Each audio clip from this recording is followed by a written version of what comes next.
Good morning, everybody. It is 9 o'clock on a Thursday morning. I'm Jane Monreal. You are watching Live Impact News on WCNC Plus. If you have watched WCNC Charlotte at all this morning, you know we are following some breaking news. An officer-involved shooting that happened early this morning in Southeast Charlotte. Let's go live now to our Richard Devane, who's on the scene with the very latest. Hi, Richard. Hey, Jane. Good morning to you. Good morning, everyone. We're on Pine Borough. This is right about 2 streets off from Independence Boulevard. Let me step out of the way, let you guys see what's going on down the street. Still a decent scene of officers here. This is pretty much the SBI now who's taken over the lead on this investigation, trying to determine exactly the circumstances that having to shoot a person. Now, this all happened this morning right before 3 o'clock here in Southeast Charlotte. We're on Pine Borough. This is also near Wallace Drive in Southeast Charlotte. Police were called because someone had reported a man who was acting erratic and they say at that time they were called out to this scene. It was early in the morning in this residential neighborhood. They actually arrived, and when they arrived, they pulled up behind a car. And it's at that time that everything started happening really fast. Take a listen to Deputy Chief Ryan Butler, CMPD, what he had to say about this incident. As the officers arrived on scene and pulled up behind the subject's vehicle, that subject immediately began firing at the officers. The officers returned fire, striking the subject. Officers then immediately transitioned into providing medical aid and CPR until Charlotte Fire and medic arrived on the scene to continue medical aid. That subject has been transported to a local trauma center where they were currently being treated. The officers were also transported from the scene for medical evaluation. There's no indication at this time that any of the officers are injured. As is our protocol in an investigation like this, the State Bureau of Investigation will be the lead agency for the officer-involved shooting investigation. So we're providing full cooperation with our homicide detectives and our crime scene search.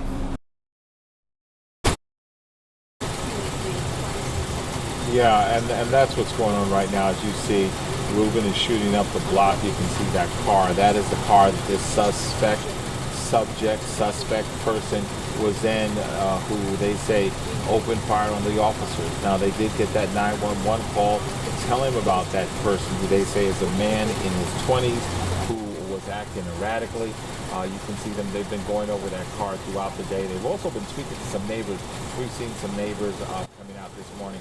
Police have been seeing if any of them have, as you know, those ring devices that might show, just because that's helpful in any type of investigation. So they're looking at ring devices, talking to folks. We've spoken to a few neighbors who actually, a couple of them said that they didn't know anything until they got up this morning or turned on their TV or walked outside and actually saw police out here. A couple people actually telling me that they slept through it. They didn't hear anything and they didn't know anything until they either woke up and looked outside or they turned on their TVs and watched the news.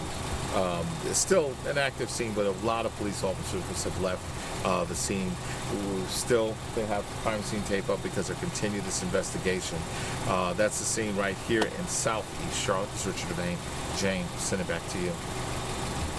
All right, thank you, Richard, for that update. I was going to ask you if you did talk to neighbors. Sounds like, yeah, they slept right through it. So we know you'll stay on top of this throughout the midday for WCNC Charlotte. Yeah, go ahead. Absolutely. Yes. All right. No, I was going to say you're absolutely correct. Spoke to a number of neighbors, and they've been saying the same thing. They didn't see what was going on, but of course, if we'll continue to talk to neighbors and see, there's some neighbors who live really close who one didn't want to speak when they came out. Their house is like 2 houses from where this happened. We spoke to a young woman who actually lives a house from where it happened. We'll hear what she had to say, which wasn't much other than she saw the police. We'll hear from her coming up a little bit later on. All right, Richard.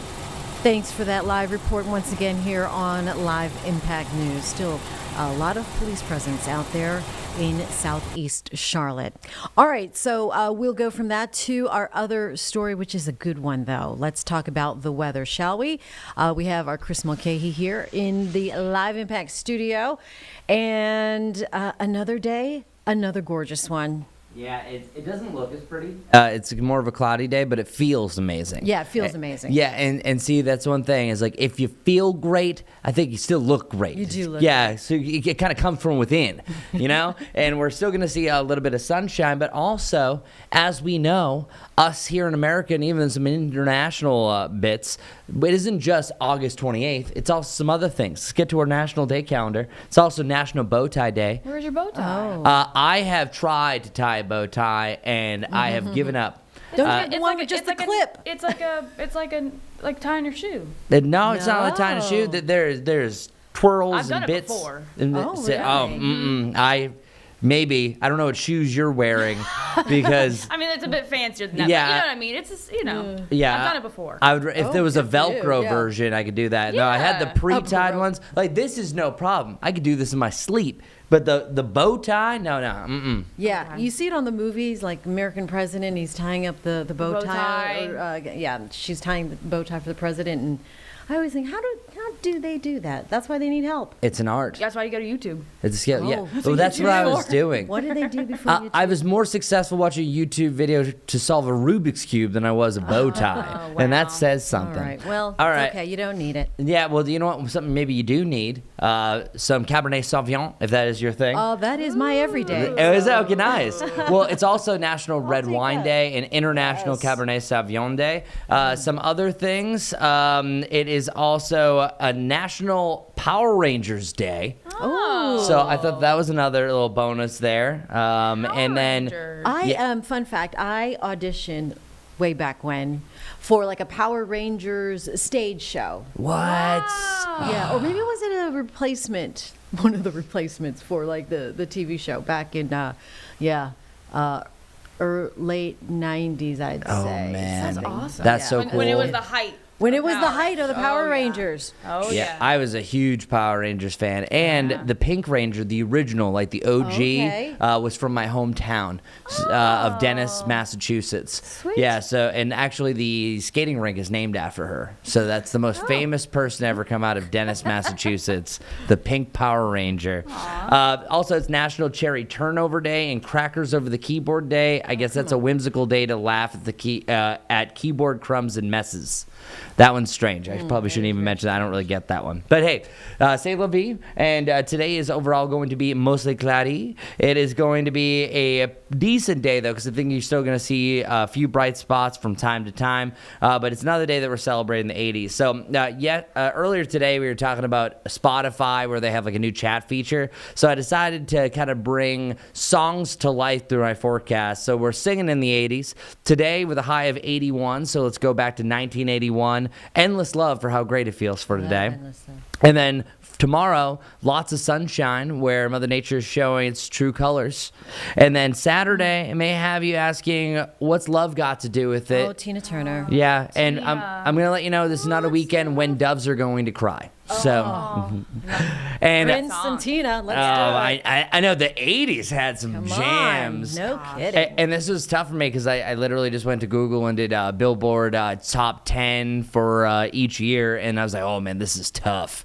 But it was nice to start with Endless Love, of course. All right, so real quick, I want to talk about an update for Farnan. This is the last time I'm going to be mentioning here in the Impact Studio. It's now post-tropical. It's still technically going to be monitored by the National Hurricane Center, but then it is now pretty much now a distant memory. And we are officially in the peak of hurricane season, which is August 20th to October 10th. It is September 10th. It's the absolute top of all this, something that we'll be watching in a little bit more detail. And we are actually actively watching a little wave that is further out in the Atlantic. It's really just off the African coast. Just kind of wanted to mention that as an update. As far as how today looks, here's a better look at what's happening right now. This is Louisville. It's cloudy, and there's going to be some darker clouds from time to time overall, but there is a little bit of hope that we could see a little bit of sunshine from place to place. Right now, it's not the prettiest sky over and through our WCNC camera overlooking the Queen City, but still not too bad. So as I mentioned already, it's a high of 81 degrees today, mainly hanging out in the 70s, but until we start to see some spots of blue, which we will, it's going to be tough to really rode that cloud cover overall. And our overnight forecast is going to be another chillier one because eventually through this coming evening, we're going to break up the cloud cover, and it's going to allow our temperatures to drop back down into the lower 60s, mid 60s for the weekend, and then either side of 60 degrees heading into later on next week. And there's one thing to mention about today that I thought was actually pretty interesting is that the moon, believe it or not, is actually going to be better seen during the daytime compared to what we actually have during the nighttime. So what's going to happen here is, let's see, I'm trying to pull up this graphic. Where did it go? There it is. Okay, so officially is rising up at noon. The highest point is at 5, and then it sets at 10:30. So most commonly you think about the moon at night. But what actually happens is yesterday it rose up, I think it was about 11:10. It can fluctuate anywhere from about 20 to 60 minutes later for a rise in set time. So it's constantly changing throughout the day. So that means about a week's time from now, it'll be rising up right before the evening, so it's maximum moonlight. Right now it is a waxing crescent. I always remember this because there's the waxing and waning phases when it's coming on. So wax on, wane off. So when it's going on to a full moon, it's waxing. When it's coming off of it, it is waning. Quick little moon trivia there. But this means that as the sun is setting, as we break up the clouds a little bit more, you can see a gorgeous crescent moon that's going to be setting shortly after the sun sets as well. So kind of a unique scenario there that you don't always see, but maybe I'm the only one interested in that, but I think it's pretty cool. Anyways, for tomorrow, it's very similar to what we had yesterday. Yesterday here in the Impact Studios mentioning, hey, tomorrow is the honorable mention, or Friday's the honorable mention. Lots of sunshine. Feeling great, but it is a little bit stickier. It's also warmer as well. So this is going to be the warmest day that we have over the next 7. High temperatures reaching the mid-80s. I just kind of took away that title because Friday also is all over the place much of this week. It was looking like a chance for rain, cloudier, but it just kept on getting better and better. And speaking of getting better and better, this Labor Day weekend is trending in a good direction. So I have a friend of mine that was talking about Darlington. Yeah. So Darlington is trending in a better direction as well. I still think that you see some showers out and about, but we're not really looking at a widespread system anymore. You still have isolated rain chances on Saturday and Sunday, but I think mainly during the evening, it's up in the mountains. And as far as, is it Saturday or Sunday that the race is? Well, there's races on Saturday and Sunday. Oh, but the big race, the Cookout Southern 500 Sunday. Because of Labor Day, people are off. I was gonna say that. I was like, that's Well, they always late. race on It's a Sundays school most night. of the time. Yeah, because I'm used to the earlier time. Yeah. Okay, so that's good news because Monday's trending drier. So I think at that point everything's going to be out of our hair. By the way, my friend is Carlene, as you can clearly tell that was if you didn't tune in. That's me. It is. Carlene's going to Darlington. So excited, aren't you? Darlington. I'm going Sunday. That's going to be so much Okay, fun. That's right. It'll be so much fun. I'm Go really every excited. year And now for you're the gonna have a Labor good Day race. race. Oh, do you really? Yeah. Oh, that's awesome. Is that Greg's favorite? It's one of our favorites. It's a crown jewel on the circuit. So Yeah, it's, that's true. it's a cool track to go to if you haven't. It's only like 2.5 hour drive from here. Yeah, Worth your time. Are you doing a day trip? Yeah. No, that's You can perfect. do it. Greg's a driver, you know. That's true. He doesn't mind driving. It's I don't mind crazy. sitting in the passenger seat and sleeping. It sneaks up on you. We On drove to Myrtle passenger Beach, and I was like, side. "Is that Darlington?" Yeah. There's like no way. It comes out of nowhere. Oh man, I was looking. I was like, check it out. And I was the only one that cared as a diehard NASCAR fan at one point. The lady in black. All right. So I want to show you your future cast now. So what you're looking at right here, and it takes a little bit of meteorology to kind of dissect what's happening here. You are seeing some green. Now on the surface, you're like, oh, it's going to rain today. Nah, it's too dry. So this is just representing that oftentimes when we know it's too dry for it to rain, it's going to represent a darker cloud. So there's times today it might look like it's going to rain, but it's not. Don't worry about it. By tomorrow, it's mainly blue sky. So don't even worry about your rain chances. Now, let's go a little bit deeper into our future cast to really show you what potentially could happen here. Now, this is noon on Saturday. We got nothing. But then we start to see some developing showers by about the middle of the afternoon. Now, it's mainly between about 2 and 5 that we see our first signs of storms. This is why I'm not really concerned about the Darlington area, because if you look down there, you're seeing some cloud cover, really not too much going on for the time being. And then the storms kind of start to fade out, and then heading into the evening, everything is just fine down to the south. And the system in general is really trending further south as well. So looking at all the long-range models, nothing is really showing anything widespread. Even on Sunday, as we're tracking this is Saturday, seeing a little bit more. Notice how everything kind of dives down south on Sunday. Not a lot happening. And then looking at the back end of your Saturday, here's the good news for Carlene. Even though you do see a little bit of light green, I would discount that. That is trending away from Darlington and surrounding areas. Definitely better for North Carolina as well. And as of right now, I do have a drying trend for your Labor Day. So good news. So maybe some dry grills to go around. Also a little bit cooler as well, 79 degrees. Then hovering in the lower 80s, heading in the first days of September. We should be back to normal in the mid 80s by about next Thursday and beyond. All right, very good. We'll take it. Perfect. You're going to have a good race. Gonna have a good race. Going to have a good weekend here. Good weekend and a happy National Power Rangers Day and Red Wine Day. Rangers. Day with your Cabernet Sauvignon. Cheers Cheers. to Cheers. you. Salud. We want to let you know that tomorrow night here on WCNC Plus, we're going to take a look back and reflect on the devastation of Hurricane Katrina. Can you believe it? Wow. It's been 20 years. 20 years. That's wild. Come tomorrow. I know. I remember some of those images like yesterday. Yeah. And our Brad Panovich, actually, who was working at WCNC at the time, he went back to New Orleans where he used to work and covered the storm. So he's sharing his personal pictures from 2005. He's talking to a former meteorologist who also who had to evacuate his wife and newborn son during the storm. So quite the stories from there. And, now it's the next generation. So it's something that we should watch 20 years together wow. and learn. And, so that's going to be tomorrow starting at 6:30. So put that on your calendar.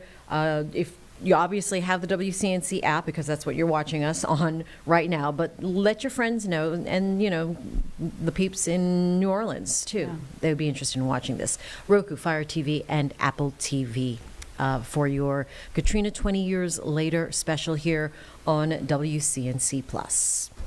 Here right now, time is 9:17. Let's go ahead and take a 2-minute break. And when we come back, we have more news, top headlines for you, and from Washington as well as Minneapolis here on WCNC Plus.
And welcome back to Live Impact News on WCNC Plus. As you heard from yesterday, we broke it here on WCNC Plus and Live Impact News, a school shooting at a Catholic school at Annunciation Church in Minneapolis. And as we learn more details throughout the day, it just became more heartbreaking, heart-wrenching. A motive for the shooting remains unknown. We do understand that an 8-year-old and a 10-year-old child were killed, as well as the shooter from a self-inflicted wound. And now, this morning, we're also learning that 6 are now listed in critical condition after we heard about those original injuries of 14 victims there.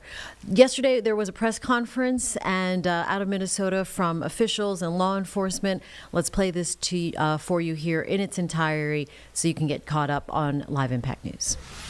They were running towards danger when so many of the rest of us would have run in the other direction. Thank you. We are so appreciative of your service. To Principal DeBoer and your whole team, the ethic that you have showed, the love that you've shown, it's flat out incredible. And at the same time, look, we need to be doing more than talking. It can't just be words. There needs to be action. And when we have seen school shooting after school shooting, when we have seen churches get shot up by horrible actors, I think the impetus has to be on all of us as leaders to do a whole lot more, to recognize that we've got more guns in this country than we have people. of us to recognize the truth and the reality that we can't just say that this shouldn't happen again and then allow it to happen again and again beyond that. It's on all of us. And I have heard about a whole lot of hate that's being directed at our trans community. Anybody who is using this as an opportunity to villainize our trans community or any other community out there has lost their sense of common humanity. We should not be operating out of a place of hate for anyone. We should be operating from a place of love for our kids. Kids died today. This needs about them. This needs to be wrapping our arms around these families with every bit of love that we can possibly show. And I know that our Minneapolis family and well beyond is prepared to do exactly that. And so my message to everyone out there is, again, these families are experiencing some acute pain right now. But don't just think of these as somebody else's kids. Think of your own. Let's make sure that we're acting now to not just say it's never happening again, but ensure it doesn't. Our chief of police, who's been working tirelessly throughout the day, along with, again, a number of different law enforcement agencies, investigators, federal partners, state partners. Thank you, Senator Klobuchar, for being here. Been working tirelessly, and I'd like to invite him up to give some more of the details that have come up. Chief. My name is Brian O'Hara, B-R-I-A-N, O''H-A-R-A. I am the Minneapolis Police Chief. Good afternoon, and thank you all for your patience as we continue to gather the facts in this investigation into this truly unthinkable tragedy that happened here earlier today. I want to make sure that we are providing the most accurate information possible, particularly as we speak around our victims. At this point, we know we have a total of 19 victims from this tragedy. 2 were young children, ages 8 and 10, that were sitting in the pews at Mass when they were shot and killed. They were pronounced deceased on the scene. There were another 14 children between the ages of 6 and 15 that were injured by gunfire. There were also 3 adults in their 80s that were parishioners here attending Mass that were also shot in this incident.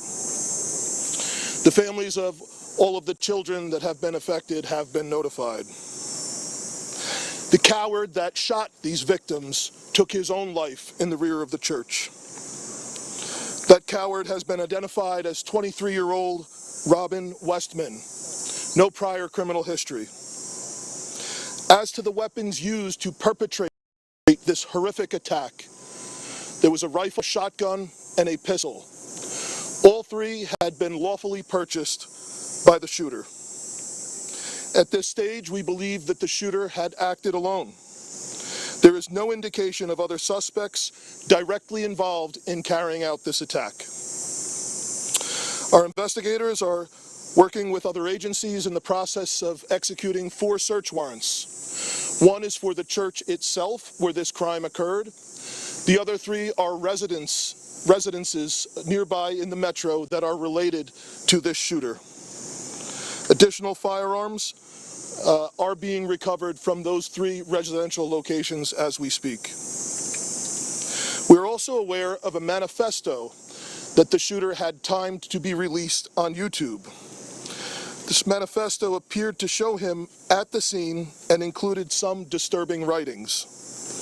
That content has since been taken down with the assistance of the FBI, and it now remains under active review by our investigators. We know this community is reeling and is in pain. I want to ensure everyone in our community, this parish, all of the families affected, and all of our residents, that all of law enforcement collectively, local law enforcement, our county, our state, and all of our federal law enforcement partners have been here, and we are all working tirelessly to uncover the full scope of what happened, to try and identify a motive why it happened, and whether there are any other further details. We will continue to share updates as the investigation progresses, and we remain committed to being as transparent as possible while protecting the integrity of this investigation. In a moment, I will take some questions that I am able to answer, but first I want to bring up the principal of Annunciation School, Matt Du Bois, as well as, after him, the Archbishop, our Archbishop Bernard Hebda. So, Principal.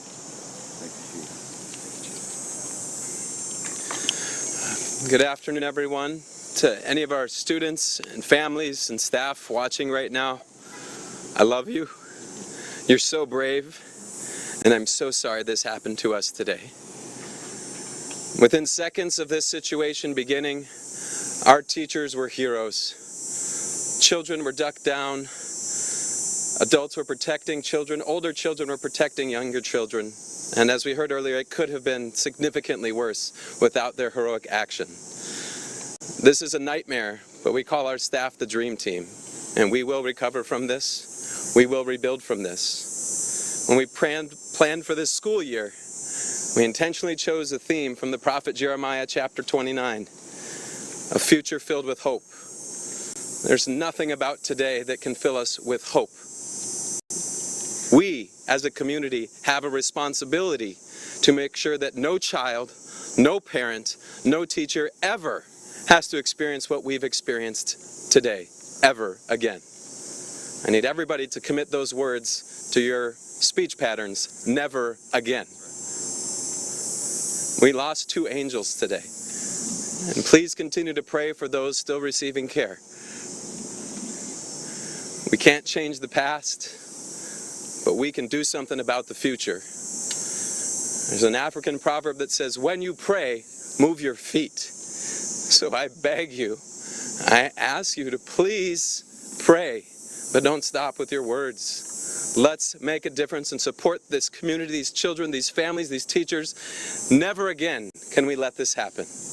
I love you, Annunciation family. We're with you, and we will be stronger when this is done.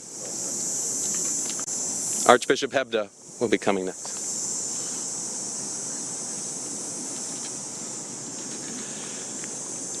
Thank you, Principal DeBoer.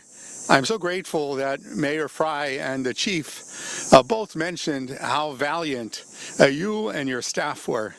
I'm so grateful to the pastor here at Annunciation, Father Dennis Zarin, for the deacon, Deacon Kevin Keneally, also were heroic in this time.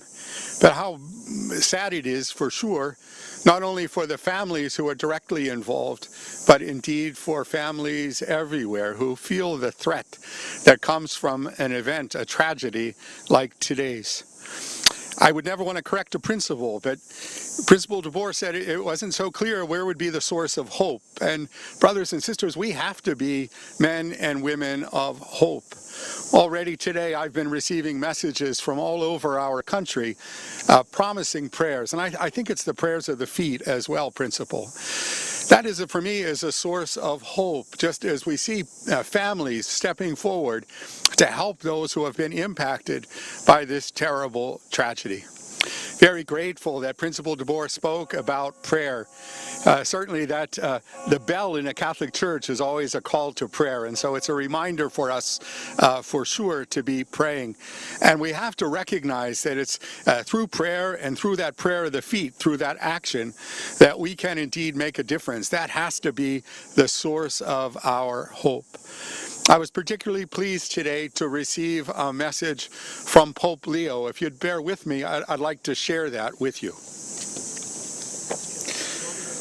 It comes directly from Cardinal Pietro Parolin, who's the Secretary of State, and it reads like this.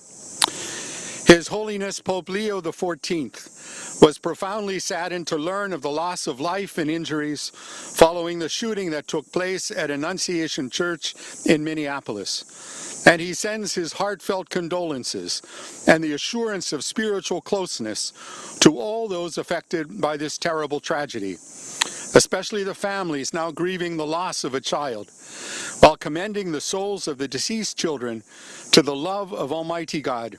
His Holiness prays for the wounded as well as the first responders, medical personnel, and clergy who are caring for them and their loved ones. At this extremely difficult time, the Holy Father imparts to the Annunciation Catholic school community, the Archdiocese of St. Paul and Minneapolis, and the people of the greater Twin Cities metropolitan area, his apostolic blessing as a pledge of peace, fortitude, and consolation in the Lord Jesus. My brothers and sisters, that gives me some hope. We know that the Holy Father, Pope Leo, did his hospital training right here in Minneapolis, so he knows our community, and he's been reminding anybody visiting from Minnesota that he spent some time here. We're very grateful for his blessing, but I, like those who have spoken before, ask that you would continue to look for those ways of supporting those who have been impacted today, not only with your prayers, but also with your action. Thank you, and Chief, I now turn this back to you for your questions.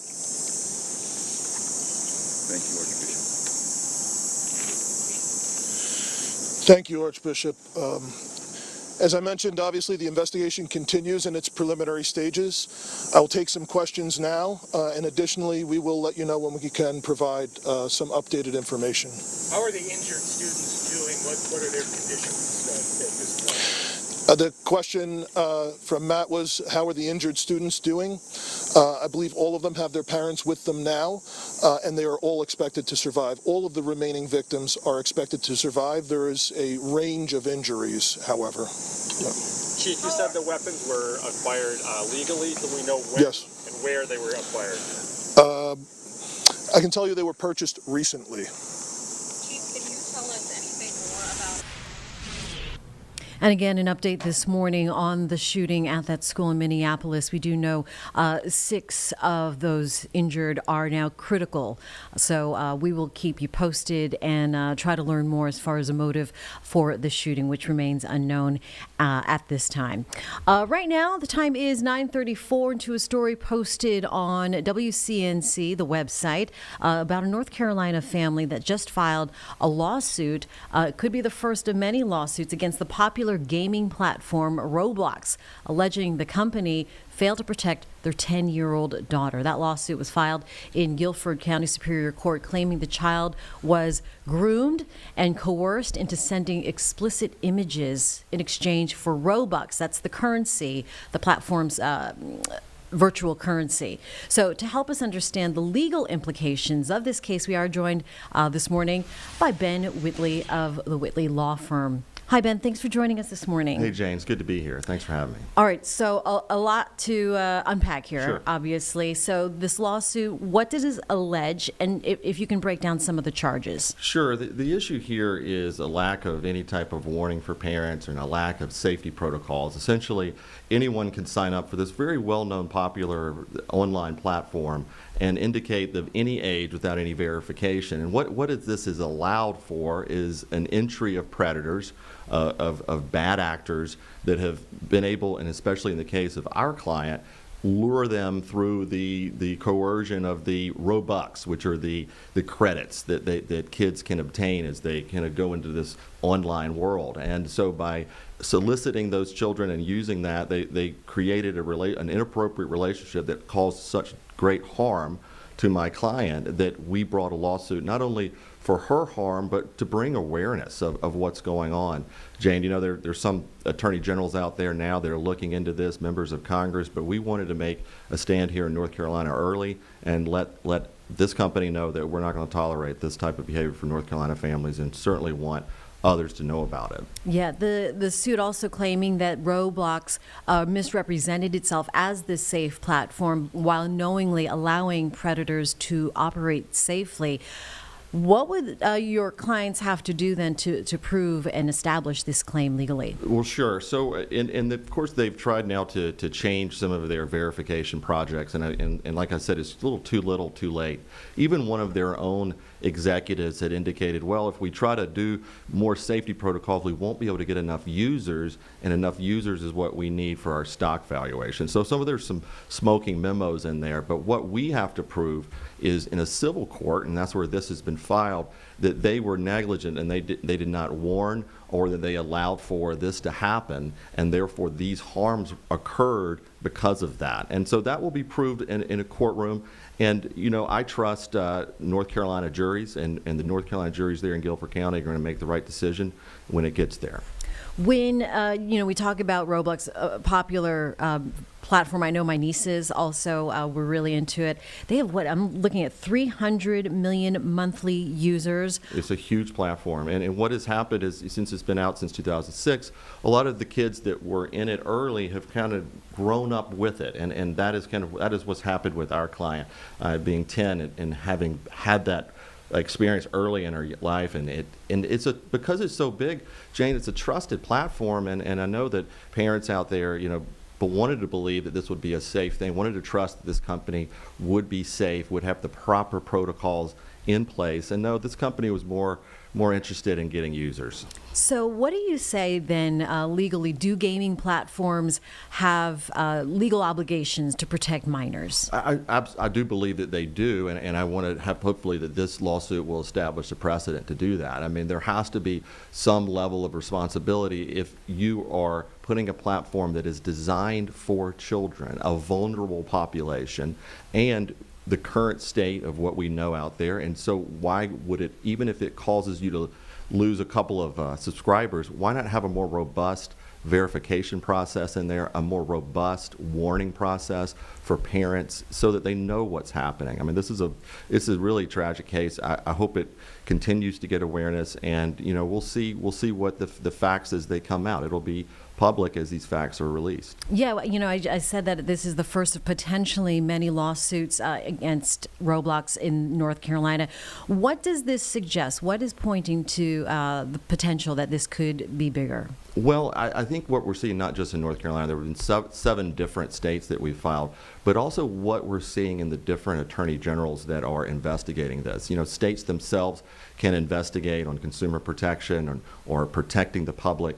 And with lawyers in civil courts is kind of like the great American regulator. We don't have a whole lot of regulations, but what we do have is a civil right that people can bring if they're harmed. So if there is a harm, and then we have to balance the losses. So this is the system we have.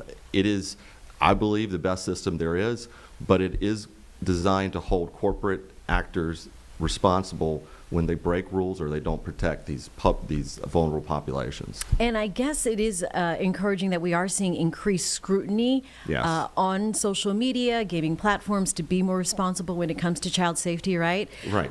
So, could this be serve as a precedent to a broader legal landscape? Yeah, Jane, and that is also the design of the civil justice system. It's punitive, but it also is deterrent, and it's deterring other corporations. So as we go into this new world of AI and all these other worlds that are being created in these companies, as they see what's happened to Roblox and the lawsuit, then they're going to say, you know what, we don't want that to happen to us. We better really drill down on our verification. That's the hope of the deterrent nature of this type of claim. Yeah, I mean, obviously I don't want to be any kind of detriment to the case, but Sure. What is some of the challenge then for your clients when it comes to facing a big corporation like this? Well, they've got unlimited funds. They've got it's this kind of the same. They don't have unlimited funds. Obviously, there's a limit to it, but it's the same profit over people. I mean, they are able to hire teams of lawyers. But one of the great thing about our North Carolina court system, it is the leveling playing field. So when we walk into that courtroom with our family, this big corporation with all their lawyers, we're all on the same level playing field, and they see us that way, and that's the great American civil justice system at work.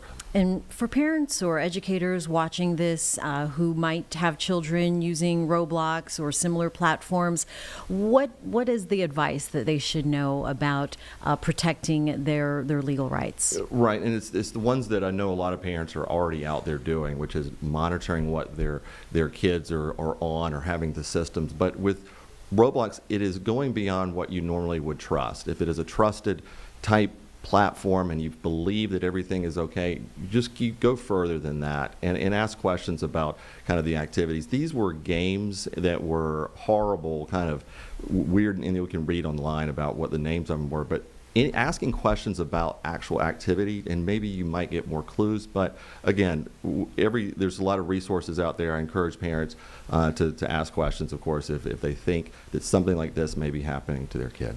All right. And then, as you are staying on top of this, what should we be watching for as this case moves through the system? Right. So we're going to go into what's called a discovery phase, and that means that we're going to be able to take depositions of various corporate representatives that will have to answer to the evidence that we already have and answer to what has happened to our client. As that progresses, then we'll lead to a trial date, and of course, once we get there, there would be a public way that more information would come. But we're going to be as transparent as legally that we can. We certainly agree that we can't make a conclusion right now. We'll let the jury decide. But Jane, we want to share as much as we can to make sure that there's awareness. All right. Anything else we should know or the community should know about this lawsuit and the potential impact? Well, other than it's a good wake-up call, and it's a wake-up call for other companies, but also just for parents out there. I wish everybody the best. I know it's tough out there. It's tough figuring this stuff out, but we hope to clean up the bad actors. All right, very good. Ben Whitley shedding some light on this case, the first in North Carolina against the big video platform, the gaming platform, Roblox. So thanks for the conversation. Yeah, thanks, Jane. That was cool. All right. Here in the Live Impact studio on WCNC Plus, we are coming up on 9:45. So with that, let's go ahead and take a short 2-minute break here on Live Impact News. Thanks for staying with us.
Welcome back to Live Impact News on WCNC Plus. It is 9:45. I'm Jane Monreal. Thanks for staying with us. You know, we were happy to be involved with the Clear the Shelters initiative to help clear some of the area's overcrowded shelters. Lake Norman Humane Society also making some effort to clear their shelters up there. And our Vanessa Rufus did speak to their organizers and see how their adoption events went and are progressing as we hope to rescue so many of these furry friends in our area. Here is this previously recorded interview with Vanessa on Live Impact News on WCNC Plus. With that, we want to turn to our promised segment. That's our sit down with Lake Norman Humane Society as we continue our Clear the Shelters discussion. Of course, this campaign underway through August. Let's take a listen. We have Abby, Taylor, and Wendy joining us with Lake Norman Humane Society. Of course, we're still in the midst of Clear the Shelters. And I hope so far this month, it's been an incredible month for adoptions, or just at the very least awareness, donations, interest in the cause. How's it been going so far this month? It's been going good. So this Friday, we had a lot of people, or this Saturday, sorry, we had a ton of people coming in for our special that we were running for Clear the Shelter. So it's $100 for adult dogs 7 months plus and adult cats 7 months plus. And so there were a ton of people that came in Saturday specifically because they heard about Clear the Shelter. Yeah. I mean, it's such an important campaign. Obviously, we've been partnering with local rescues and shelters for the last several years, trying to highlight the importance of adoption and fostering, even just volunteering, donating, and advocating. How is this, how is the season going for you? I know that summer is typically a busy time of year for our rescues and shelters. What has it been like this year?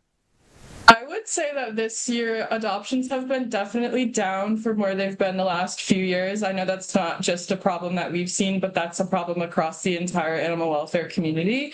But we're trying to focus on the good and celebrating the adoptions that we do have, especially this week. It's definitely a week to celebrate. Yeah, I mean, I know it can be kind of a grind, a grueling circle, if you will, to be in, and work that is, it can be taxing in a lot of ways, but really exciting to hear that y'all have had some adoptions, and hopefully that does continue. I have a couple of dogs and a cat that y'all have shared with me ahead of time that you would like to profile, just to remind folks that your adoptions do continue, even though, the big adoption day has passed. The need for adoptions has not let up. So first up, we have Dorothy that you all would like to talk about. So it looks like Dorothy is a brindle hound mix who is 5. What can you tell us about Dorothy's personality? Dorothy is the best girl ever. She is the smartest dog I would say we have in our care right now. She's incredibly well trained. She has a little bit of shyness at first with new people, but warms up really quickly. And once she knows you, she is the absolute best dog you could ever meet. And she's very loyal and friendly, and overall just a really good girl. That's great. And she just went into foster this week, so we're super excited to learn more information about her and how she does in the home to provide that to a potential adopter. Yeah, I was going to ask, sometimes y'all are able to get notes about how the dog does with other dogs or does with cats or kids in the house. So that's really great to hear that y'all might be getting even more notes on Dorothy in the coming days. Next up, we have Locke. Locke is the brown and white mix, you say, who's 2 years old. What is Locke's personality like? Locke is very derpy, is what I would call him. He's very athletic, very smart, also very cuddly. He would be a good one for someone who exercises a lot or wants to go hiking. He is really cuddly when he wants to be. His favorite person here at the shelter is his trainer, Pete. He comes in and works with him all the time. Locke also really loves water. He went to the lake with Pete, waded around a little bit. I think Pete said that he would eventually want to go swimming if he could. And we call Locke giraffe and llama around here because when you look at his picture, he has an incredibly long neck. Oh, wow. Oh, my. Well, we have a coonhound mix up next. 2 years old, Diggy. What is Diggy like? Diggy, I would call your typical hound dog.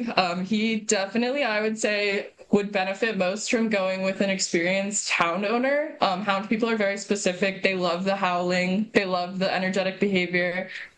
He really loves to spend time outside. He's also a really loving dog, also super intelligent. He's been through our training program as well. He really likes to go on walks, go on adventures. He likes toys, and he's done well with other dogs as well. He's also spent time in 2 different foster homes, and he did really well outside of the rescue. He got along with the families, and yeah, he likes to be outside. Yes, he's definitely an outdoors kind of guy.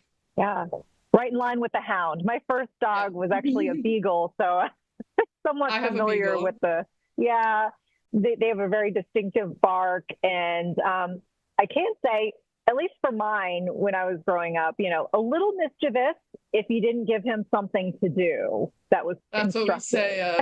Hounds definitely need to keep their brain busy, or they will find something to do. Oh yeah. All right. Well, we don't want to forget the cats, and so y'all have a 2-year-old named Momo. I love that name. Momo is probably I would call our mascot right now. She actually in the office space we're in currently will come out and hang out with our staff sometimes. She's the definition of a lap cat, loves to cuddle up and, get all of the attention. I would say she has a big personality. She's very well known amongst our staff and volunteers. She has a lot of friends, loves treats, loves toys. She would prefer to be the only pet in the house. She's the queen, so she wants to rule the house, but she's a super, super sweet girl and would make a really good pet for somebody who's just looking for somebody to follow them around the house all day. That's great. So for folks who are interested in any of these pets, or maybe even just want to see other pets that you have in your care, how can they find out more information? Yeah, all of our animals are up on our website, so lakenormanhumane.org. So they can go there and it is updated in real time. So as soon as an animal gets adopted, it is taken off of our website. We have nice little bios, a lot of awesome photos and some videos on there that they can see for them as well. You can also always stop by. We are open Tuesday through Friday, 12 to 6, and Saturdays, 12 to 4. We love to see smiling faces to introduce our new kids to. And also our social media is at LKNH, LKN Humane. And we have TikTok, Instagram, Facebook, all the things. Yeah, and I guess I was, curious to hear more about, if you have any volunteer opportunities or ways that folks can get involved as a foster. I know myself personally, I got involved a couple years back in animal rescue and shelter volunteering because of Clear the Shelters. So I hope that folks might, maybe if they don't have room in the house or if they're not quite ready yet for a pet, maybe still consider volunteering. Yes, please sign up. Come in for orientation. We do orientations twice a month for volunteers. And if you can't really volunteer in the building, then we always need foster families.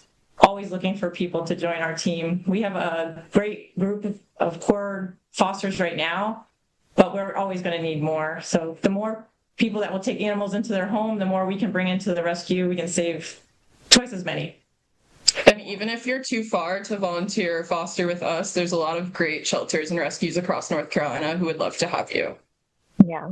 And the thing that I found as well, it's a pretty, I don't want to say tight-knit community, but it feels like a lot of folks know each other and work together. So I see a lot of cooperation between shelters and rescues and, between rescues and rescues. And so I think it's all about the animals and however folks can help out. Usually that's benefiting to the community overall.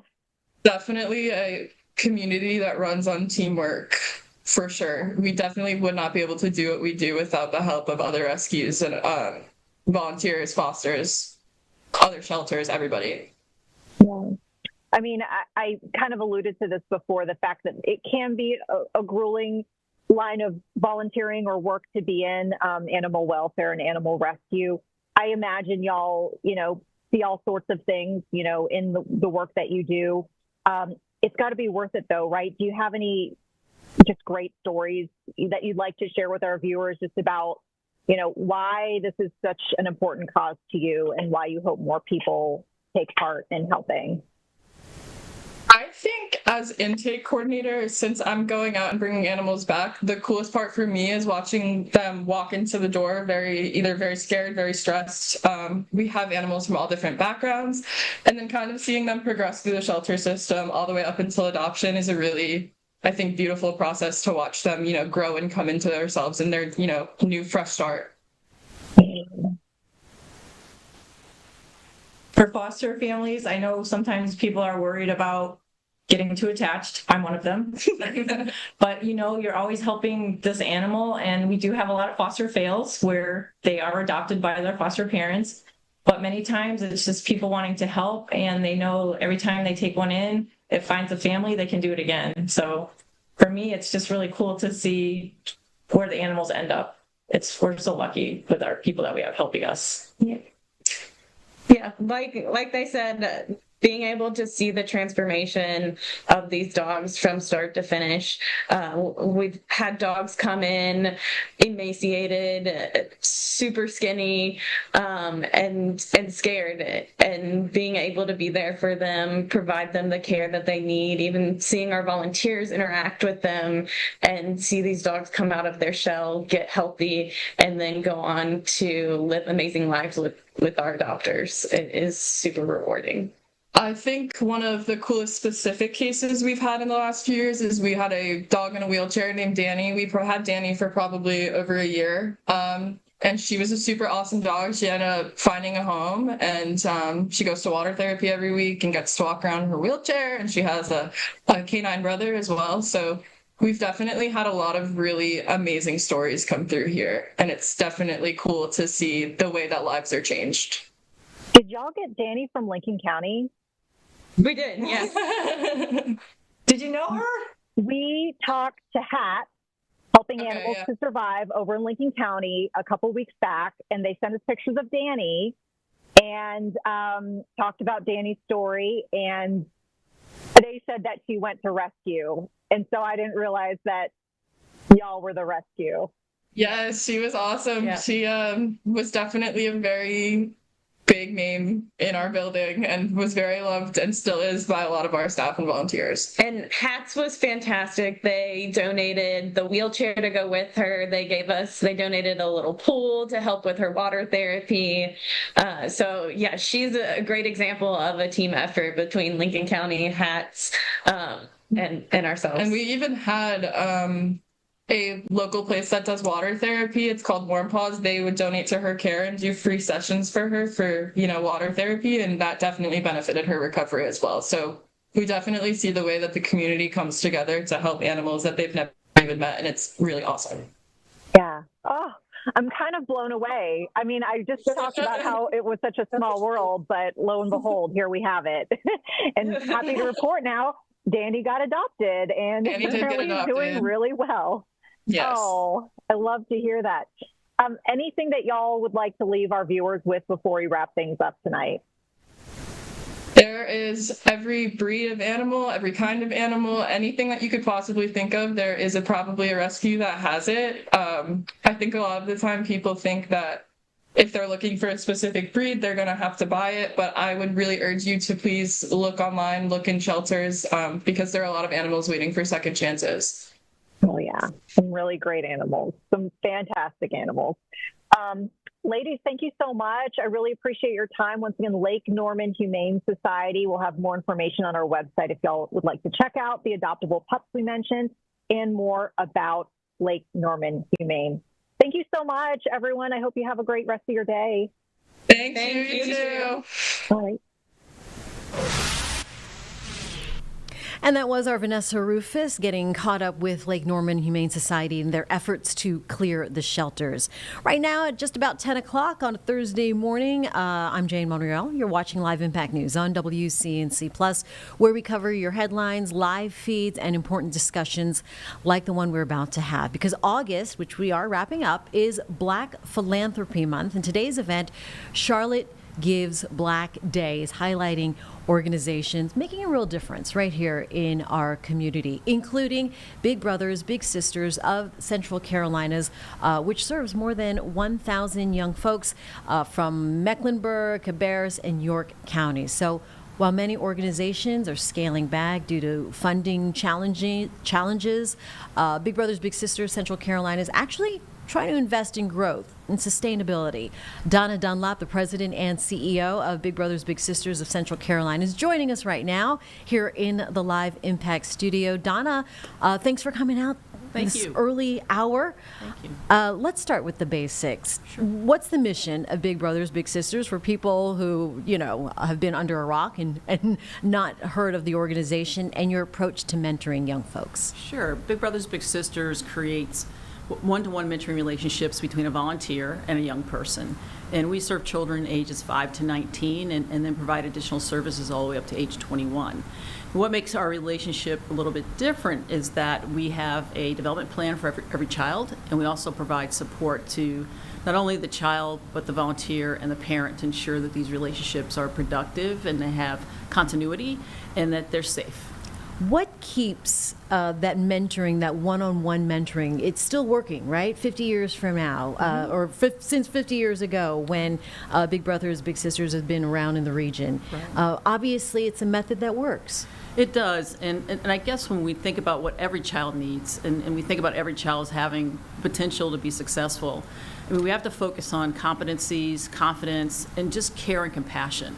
And having that extra person in their life outside of the family to help them if there's an academic concern or if there's a challenge with their behaviors, that volunteer is able to really just be supportive, to listen, to engage our resources, and to ensure that child starts to have hopes and dreams, and we also support them to have a path for success. My husband actually was a big in different chapters across the country, and it's rewarding for both sides, big and little. Tell us about, your leadership in this organization and what you bring personally in your experience and how that has really helped shape leading this group. Sure, and thank your husband for his service. We Of really course. appreciate it. And let him know we still rewarding. need volunteers if he wants to come back around again. So before I became the CEO of Big Brothers Big Sisters, I used to work for Microsoft and for Xerox and had a lot of corporate experience in running operations, and I really wanted to give back to the community and really to help young people, especially people of color that are at risk, and that's the majority of those we serve. They're in a single-parent household, living in poverty, a lot of them have an incarcerated parent, and just the opportunity to give back and just to kind of bring that business acumen to running a nonprofit. Not only do I have passion for our mission, but I can bring that business acumen to helping us manage our operations. I mean, fantastic. We're looking at video right now. This is the Day at the Lake, and one of the events that helps foster relationship, big and littles, and then littles and littles, right? Right. So big thank you to, they've done it for 21 years, Dave and Tracy Yoakum and the Lake Norman community. And it allows our matches, the big, the volunteer, and the little, to spend time on the lake, have a picnic, feel welcomed by the Lake Norman community, and really have an opportunity to see a whole different life and experience that they probably would normally not have had. So we've done it for 21 years. Yeah, I mean, and like you said, clearly a need for more mentors. So talk us through the process of becoming one and maybe time commitments and the reality of people's busy lives and maybe, who might be reluctant but want to do something. Right. We only ask for a one-year commitment. That has proven that it does have an impact on a child.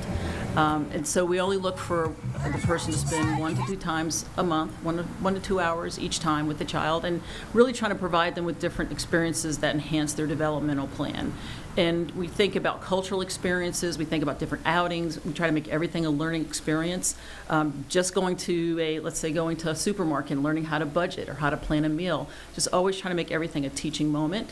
And it's not a heavy lift, and you don't have to be a parent. You just have to care about wanting to make a difference in a child's life. Seriously. How do you match the mentors with children? So what we would do is have someone fill out an application. Just simply go online, Google Big Brothers Big Sisters of Central Carolinas. Go online as a volunteer, and you would fill out an application. We would do an interview, and we try to find commonalities between what you want in terms of the age of the child, the interests of the child, and what that child or parent might be looking for. And then we make those connections. I've been a big sister twice, and I always call each one my mini-me because we have so much in common, which is uncanny. I don't know how they do it, but we have a great team that puts together these volunteers with a child, and really meaningful relationships that last on an average of 3 years, even though we only ask for a 1-year commitment. Oh, wow, that's great. And then there's now the Big Futures program for older teens, which I'm sure there's such a great need for that group of children to get some much needed attention. Yes, that's our school to career program and focus. So we want to align with the Charlotte Mecklenburg school system and the school systems in Cabarrus County and focus on helping to prepare a child from 8th grade through high school, but even providing support all the way up to age 21, whether they're enlisting in the military service, enrolling in college, or to help them find a viable living wage trade or work experience. So it's providing that support and those resources that they wouldn't normally have, and it's really a complement to the school system in terms of what they're able to provide and really helping ensure they have a path towards success. Donna, like I said here at the top before bringing you in, is that there's so many challenges facing nonprofits, right? And funding cuts. How is Big Brothers Big Sisters adapting and managing through these times? I have to take a deep breath because it's real talk now. It's a challenge because a lot of federal funding has been cut. If any organization is aligned with DEI or supporting vulnerable populations, and now there are more people competing for the corporate, foundation, and individual donors, and it makes it very difficult. Some nonprofits have already had to close their doors. More may come, and so we're just trying to help people understand the impact that we have on young people, trying to help young people avoid the juvenile justice system. That's what we do. We're a preventative agency. We work with children that are not involved in the juvenile justice system, and we also ensure our children graduate. We had 30 young people graduate from high school this year, and just really trying to help the community understand this is the impact that we have. This is how our mentoring is different maybe from others. Not trying to take anything away from anyone else, because about 50,000 children could use a mentor in the community. But just we're really battling for dollars and really want people to understand what's happening with nonprofits that are supporting vulnerable people in our community. Sure.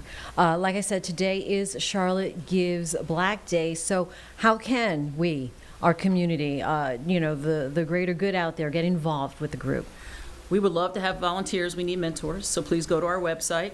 Also, if that's not something you have time for, we would really appreciate any financial contributions. It's about $1,500 a year to support a match, and that's $120 a month. We can put you on a monthly plan. So whether you want to give up to your time, talent, or treasure, we're also looking for board members. And so if there's an opportunity to serve on a board, please just look us up, Big Brothers Big Sisters of Central Carolinas. And when it comes to parents who want to get their children involved, what do they need to know? Simply go to our website, and they would just look at there's a little button that says enroll a child.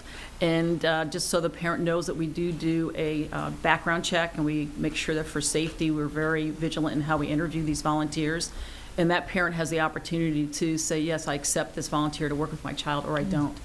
There's always that option and always that monitoring that takes place to make sure that it's mutually beneficial for the child and the parent, as well as making sure that the volunteer is comfortable with the relationship. Yeah. So they simply enroll, and we'll go through an interview process and see if there's a good fit. Yeah, I mean, and it works both ways, right? The child, the parent, and the big and the little, all of that. When it comes to Black-led organizations, what role do you see groups in addressing youth development, the challenges in our community? You alluded to some of the challenges minutes ago, but expand on that a little bit. Well, I think I'll talk about Big Brothers Big Sisters, okay, and being the CEO of the organization and working with children that look like me, Black and brown children. It is such a positive role model for them to see someone in a leadership position, to let them know that they too can do this job, or they could have opportunities to lead an organization. And so it's really a challenge when a lot of us are struggling to get funding, for people to know who we are and know what our impact is within our missions and how we're trying to support the community. All right, very good. Don, anything else we should know, you want us to know? I'm just excited about what I see we do and how we impact a child's life and how we change that trajectory for success in a positive way, and really encourage people to take a look at Big Brothers Big Sisters, whether you want to volunteer, board service, or enroll your child, or donate. We're here, and we're trying to reach more youth. The rise in crime amongst young people, the rise in mental health challenges among young people, as well as academic challenges, we can be a viable solution in helping children thrive. And we hope you'll be a part of the family. All right. Well said. Can't top that. Donna Dunlap, President and CEO of Big Brothers Big Sisters of Central Carolinas. We will put all of that information, the website, and how to get involved from wherever you are in your life, to a great organization that's doing so much good work for our youth and our children. Thank you. Appreciate you coming in. Thank you. Back here in the Live Impact studio on WCNC Plus. Time right now is 10:10. So let's go ahead and take a 2-minute break. We will be right back here on Live Impact News on WCNC Plus.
Welcome back to Live Impact News on WCNC Plus. I'm Jane Monreal. Thanks for watching here as we just wrapped up a discussion with Donna Dunlap from Big Brothers Big Sisters of Central Carolinas.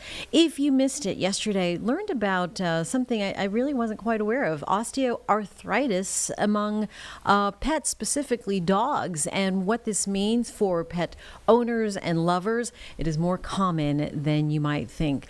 This previously recorded interview happened yesterday with a veterinarian to tell us what you need to look out for and how you can treat your loved furry pet. This is WCNC. And thanks for staying with us here on Live Impact News on WCNC Plus. I'm Jane Monreal, just about 9:40 on a Wednesday morning. Well, right now we want to talk about September.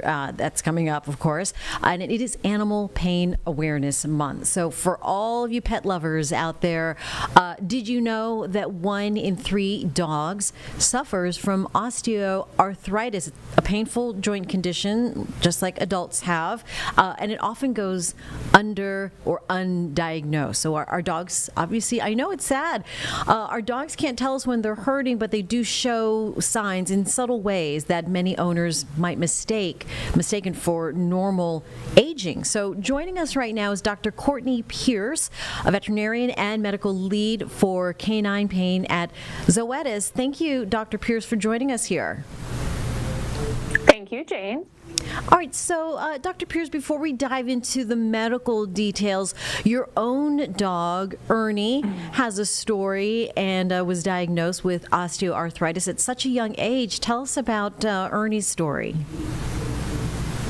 Ernie is the sweetest little beagle you'll ever meet, and he was diagnosed really early in life at the age of 4 with osteoarthritis. Thankfully, we were able to intervene with treatment early, and he's back to living his best life. Oh, that's great. So as both a veterinarian and a dog mom, how did Ernie's diagnosis change your perspective on canine pain? Well, the most important impact it had on me as a veterinarian is being aware that osteoarthritis can start a lot earlier in life than most pet parents think about. Osteoarthritis is a painful condition. It's the most common type of arthritis in dogs, and it's when the joint's cushions break down that leads to bone-on-bone contact that is obviously very painful and can impact everyday activities that our dogs enjoy, like walking, running, and playing. So for me, it highlighted the importance of checking all dogs for signs of osteoarthritis pain, whether they're young or old, and whether it's Pain Awareness Month or any other time of the year. Yeah, for sure, any time of the year. So 1 in 3 dogs suffers from this condition. Why is it so common, and then are certain breeds more prone to osteoarthritis? It's a great question. I think most pet owners picture a German Shepherd, maybe a large breed dog like a Labrador. But in fact, osteoarthritis can impact dogs of any breed, small or large. Oftentimes the signs are a little more obvious in large breed dogs because our little dogs, we can just pick them up and take them with us. But it can impact any dog. And like I said, oftentimes the signs start a little earlier in life than we would think. All right, so our dogs obviously can't tell us, my joints are in pain, I'm hurting right now. What are some of the key signs that pet parents need to be looking out for? Yeah, well, you're exactly right. They can't tell us they hurt, but they do show us. And sometimes those are obvious signs, like a limp or even crying out in pain. But more often than not, the signs are very subtle. Pet owners might notice that their dogs are a little stiff when they rise from a nap. They might notice that dogs lag behind on walks or hesitate to jump in the car to take that trip to the dog park. But most importantly, anything that seems not quite right for your dog would be a reason to speak with your veterinarian so that they could screen for signs of OA pain. All right, and so then once a dog is diagnosed, what treatment options are available? Well, for my dog Ernie, we were very fortunate to be able to intervene with treatment early. We give him a medication called Librela, which is made by Zoetis. It's the first and only FDA-approved injectable therapy for the control of osteoarthritis pain.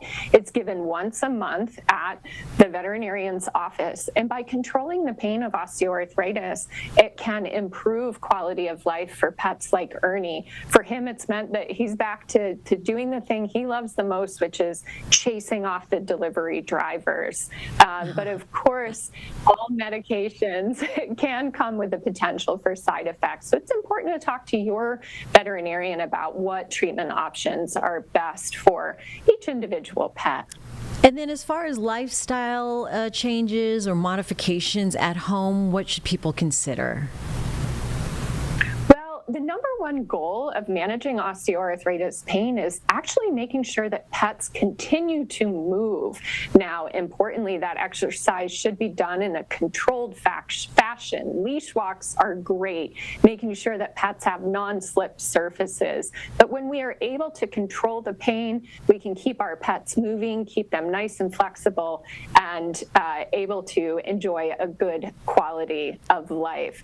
Now, Jane, if your pet owners want more information, they can visit Librela.com. That's Librela.com, where they can learn more and watch some success stories.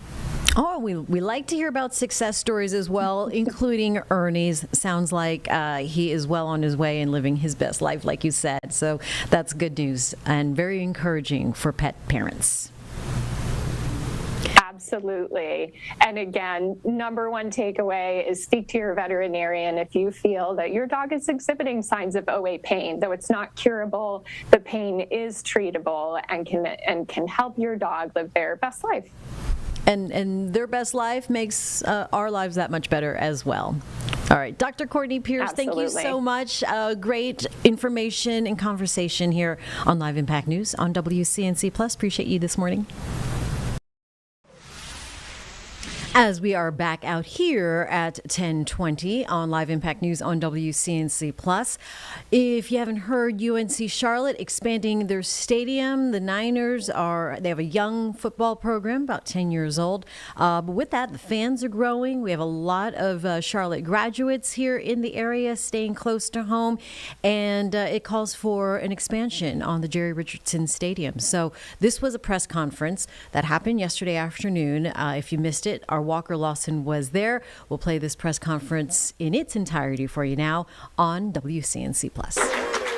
Thank you. Wow, what a day. This is August? You got to be kidding me. Good morning, Niner Nation. What an incredible day for Charlotte athletics, for our university, and for our community. Today we break ground on what will be one of the most exciting transformations in our program's history, the Jerry Richardson Stadium expansion. I want to thank a few people who have made this day possible. Certainly our Chancellor, Sharon Gaber, and our Board of Trustees for their unwavering belief in this project.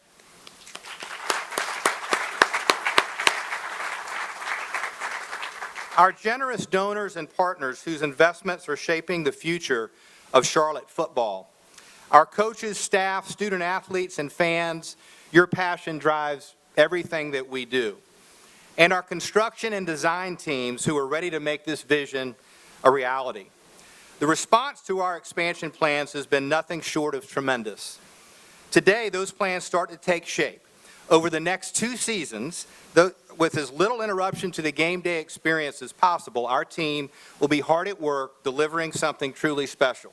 More than 3,000 additional seats for our growing fan base, premium seats, loge boxes, ledge seats, and club spaces to elevate the way we host Niner Nation, expanded meeting space, and enhanced nutrition facilities, ensuring our student athletes have the resources they need to prepare, recover, and perform at the highest level.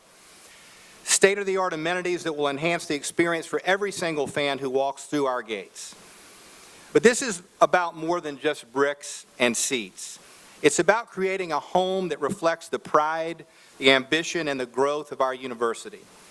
It's about giving our student athletes the platform they deserve, and it's about making Charlotte a destination for college football, for our alumni, and for sports fans across the region. And the timing could not be better. In our first 2 seasons in the American Conference, the Niners won 8 league championships, the most of any school in the conference. Not bad for the new kids on the block. And the good news is we're just getting started. Last season, we launched women's lacrosse, which electrified the crowd in its first ever game with a 20-2 victory right here at Jerry Richardson Stadium. And with the arrival of head coach Tim Albin, winner of a national championship at Northwestern Oklahoma State, a 2-time Mid-American Conference Coach of the Year at Ohio U, winner of 10-plus games in each of the past 3 seasons, and Ohio's first conference championship in 55 years, the energy around our football program is palpable with the promise of great things to come under Tim Albin.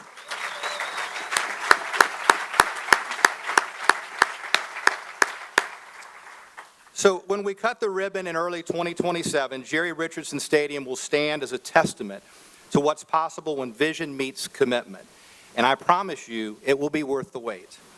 It is my distinct honor to introduce a leader now whose vision, determination, and unwavering commitment have been the foundation of this project's success. From the earliest planning stages to today's ceremony, she has championed the growth of Charlotte athletics and the success of our student athletes.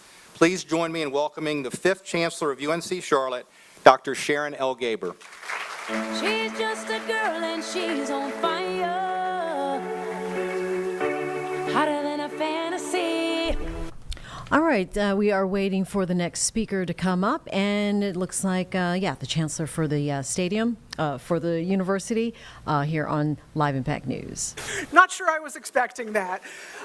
Good morning, Niner Nation. What a great day. It's great to see so many of you here on this historic day. We're gathered not just to break ground, but to open the next chapter in the story of Charlotte football and in the story of this great university.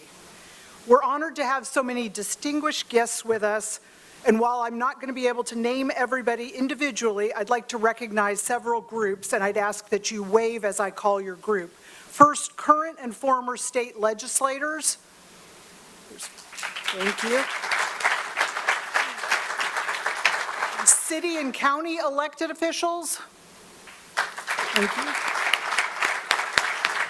Current and former members of our Board of Trustees.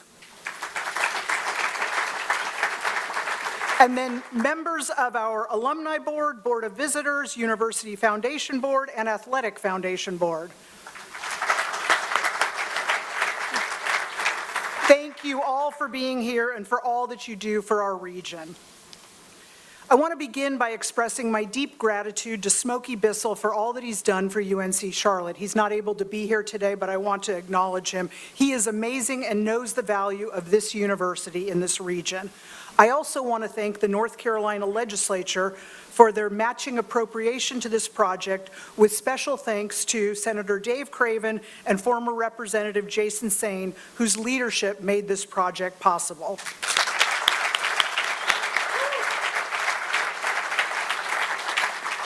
I also would like to recognize, and I'm honored to welcome UNC Charlotte alumnus and U.S. Representative Richard Hudson, and you will hear from him in just a few moments. Thank you.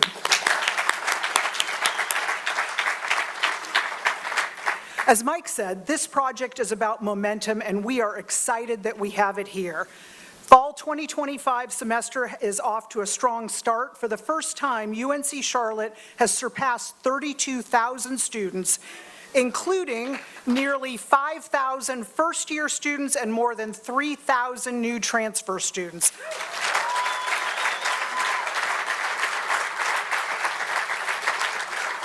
We also have several major announcements ahead this fall with new gifts, new namings, and grand openings across campus.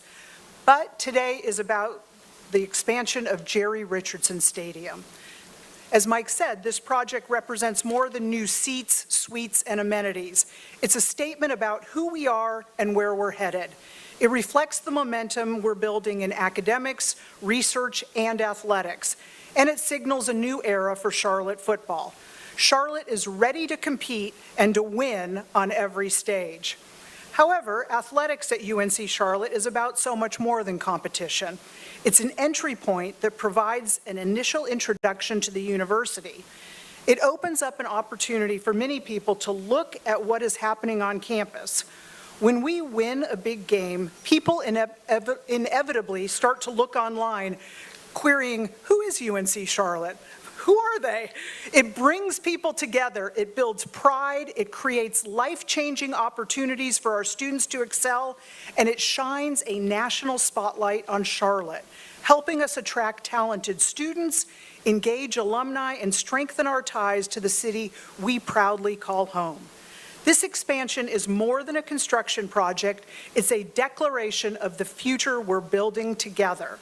When this project is complete, Jerry Richardson Stadium will offer our student athletes the world-class facilities they deserve. It will welcome more fans, more alumni, and more future Niners than ever before.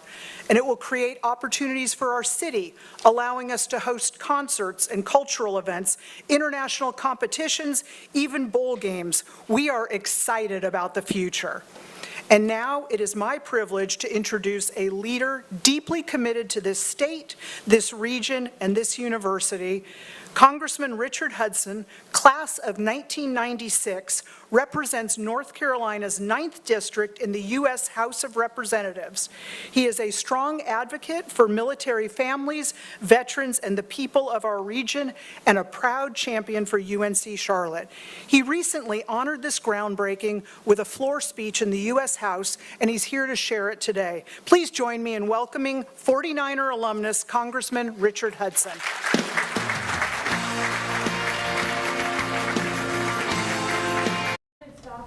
All right, we are waiting for the next guest, Richard Hudson, for the expansion plan press conference previously recorded for the Jerry Richardson Stadium at UNC Charlotte. And it's wonderful to see so many familiar faces as I look around the room. Representative Jason Sain and I were in the student legislature together. We learned a few tricks, didn't we? Yeah. I want to thank you, Chancellor Gaber, for your incredible leadership of this university. You're doing such a fantastic job, and we're all so proud of you. Thank you. Thank you to Athletic Director Mike Hill for your tireless work to grow this program and bring us all together here today. Coach Alvin, we are so thrilled to have you and your wife here. We're expecting big things, and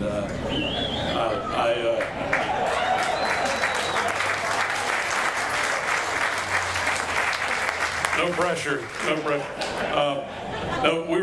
We had a chance to visit earlier, and I looked him in the eye and I said, you know, we want to. And you have been watching a previously recorded press conference from the UNC Stadium, Jerry Richardson Expansion Plans Stadium there at UNC Charlotte, that are going to be underway here shortly. Something to look forward to for the Niners. Right now at 10:30, we're going to take a quick 2-minute break here on Live Impact News on WCNC Plus. Stay with us.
Bringing you some breaking news right now. This is from Gastonia Police, where they have made an arrest and saying that a proactive patrol by Gastonia Police led to the seizure of approximately 5 kilograms of cocaine and the arrest of 2 men on trafficking charges.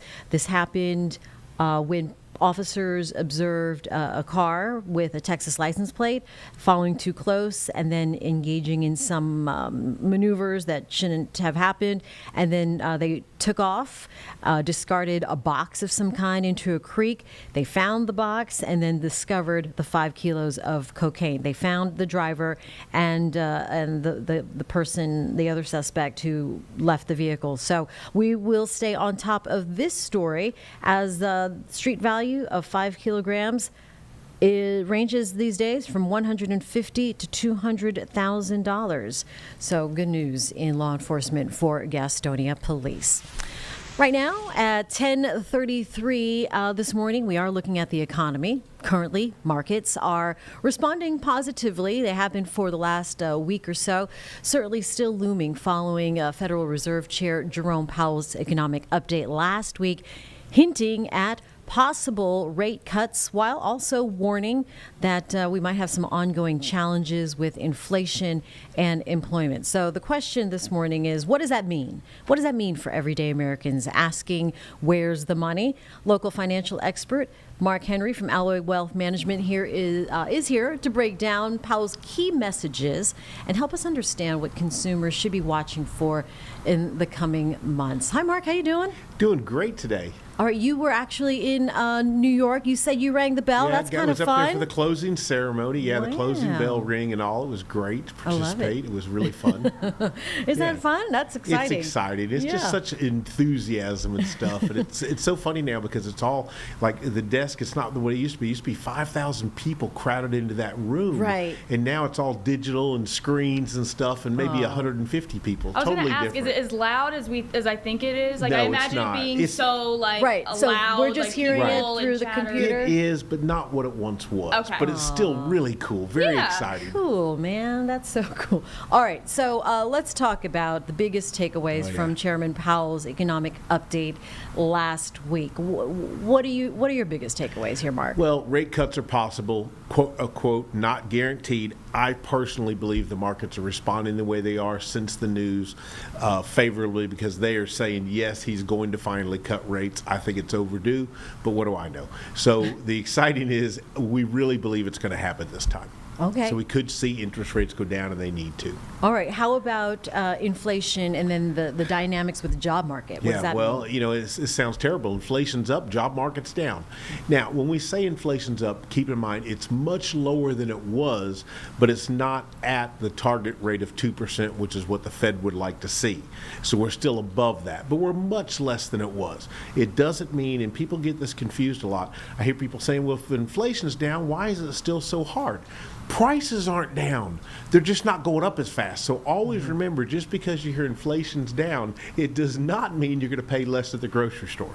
All right, so we're looking at some uncertainty still, right? Yes, a lot of it actually. That's the thing that's the hardest for the Fed right now, and it's an armchair quarterback. We all want to complain about his decisions, but it's really a lot of uncertainty, and I think we need to brace ourselves for a lot of volatility in both markets and in his decisions because we really don't know exactly what's going to happen. All right, he didn't make any commitments again to the rate cuts yet, but that we saw that it surged nearly 850 points. What do you think investors are reading into this? They're reading in he's going to cut the rates. It would help businesses. It would help a lot of things. When think of just the homeowners that would like to maybe refinance, or that maybe are on the fence about buying because they think maybe there is going to be a rate cut. Things like that. There's just so many ways this impacts everybody, whether it's companies or it's individual and families. All right, so let's talk about families and what this really means for everyday people. If the Fed does cut the rate in September, when would consumers really start feeling the impact? Well, it's not immediate. So first off, nothing will happen right out of the gate. We have to think about that. However, you will see home loan rates potentially drop. If you've got a higher one, could it be a good time to refinance? Maybe. If you can save enough. So there's things that could happen there. If you've been on the fence about buying one, it may be time to go ahead if you've been waiting. But the things we really want to look at is things like credit cards and stuff like that. Don't look for a significant drop. You've got to get that credit card debt gone. That's where you really need to focus. Just because the rates came down a little bit, oh, it's okay now. No, it's not. Those rates are going to stay high. Okay, so what should we be doing right now to protect our finances? I would say you shore up your savings. This is always where it starts. Emergency funds are always first, even before you pay down the debt. You have to have the emergency fund. And unfortunately, a lot of Americans are holding more than they should in just regular savings accounts. We're seeing a lot of that where they just want to have the cash. I totally agree with that, but we got to find a place to make the cash work for you. So there are some high yield savings accounts available. Typically not at your local bank. They're typically online banks, still FDIC insured, but we got to look to make this money go to work for us. Right. So even if the rates do drop, still the best option. There's still some good places to put it. And then obviously once we have our debt taken care of and once we have the emergency fund funded and things like that, a good solid spending plan, it's a great time to be in the markets. All right, that's good to hear. The next Fed meeting, September 16th, 17th, what should we be looking out for until then? We should be looking out and hoping for at least a half a point. A lot of people think it'll be a quarter, just a little nudge. I think it's time to cut rates and let's go for a half a point. So let's all hope and see that happen. All right, you're so optimistic, Mark. But you remain optimistic on this. I do. It's it's a process, and the tariffs are hurting us in certain ways. Prices are higher because of them. However, we're seeing a higher GDP. We're getting ourselves back in line, so we're paying the price of a long time of not having it, but now we're heading in the direction that we will see some sunlight. We're in a tunnel, but it's not a train. There's going to be the other side, and it's going to be much better, and I really believe that. All right, like the sound of that. We've been talking about interest rates, what the Fed might do next. Let's take it to Main Street, what that means for parents, maybe waiting for rates to potentially come down, dealing with those rising costs now.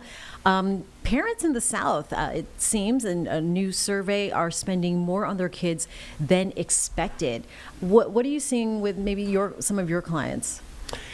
It's hard right now, especially for young people, which is typically the age group that's having the children, obviously. And in North Carolina, it's estimated right now that it's just under $2,000 a month, $21,000 a year to raise a child. And think about that. This is a big number.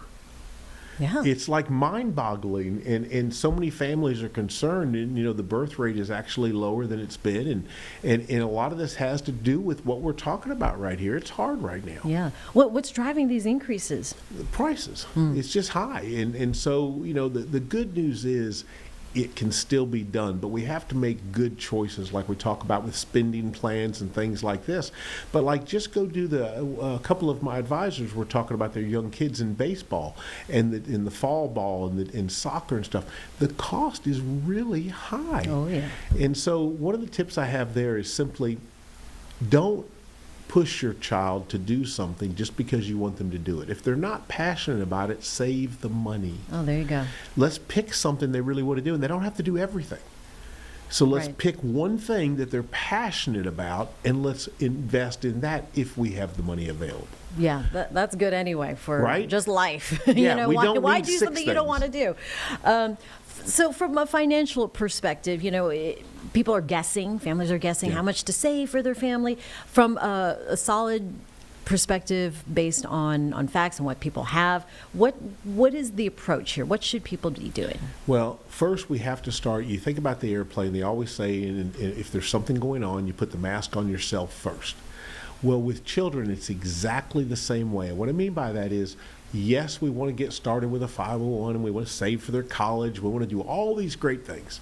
They're all excellent. But if we put the mask on ourselves first, do we have a family emergency fund? Do we have the credit card debt paid off?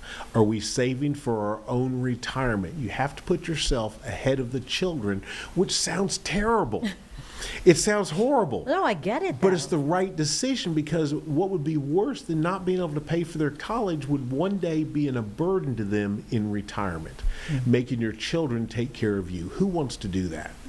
So we have to put the mask on ourselves first. So we get our fiscal house in order first, then we focus on the children. Now, in the meantime, if there's not the money to help them for those things, what can we do? Well, let's help them with the homework. Let's get them a scholarship. Let's work on them when they're in the first grade and second grade and help them become great students. Yeah. And that could pay bigger dividends most likely than just saving for a college fund. Investing in your future, investing in your children's Correct. future. Yes, it's all cyclical. Yeah. Speaking of the children, back to school season, clothes. I know they're more expensive. Shoes. We're trying to hit some budgets here, but it is hard, like you said. What can parents do then to try to manage these costs? Well, name brands are always the most popular, and you want your child to fit in, and so there's, I totally understand this. However, I would prefer, if the money's that tight, let's not do the Jordans. Let's find something that's a close second. Let's find the sales, let's find the shops, and only buy what is needed. And the way to do that, when you think about a spending plan, is decide how much we can pay for clothes. How much do we allocate? They have to have them. I totally get it, and they grow so darn fast. So, they outgrow them quickly. So let's put it on paper, and then we allocate this much money. Now let's go, how do we fill that basket with the allocation? So the budget comes first, and I hate that word budget, so we'll call it the spending plan comes first. Yep. We have $300 for clothes. So now here's everything the child needs. How do we go get the best, what we want for the $300? Because we're not doing $301 if it's $300, and that's how you back into it.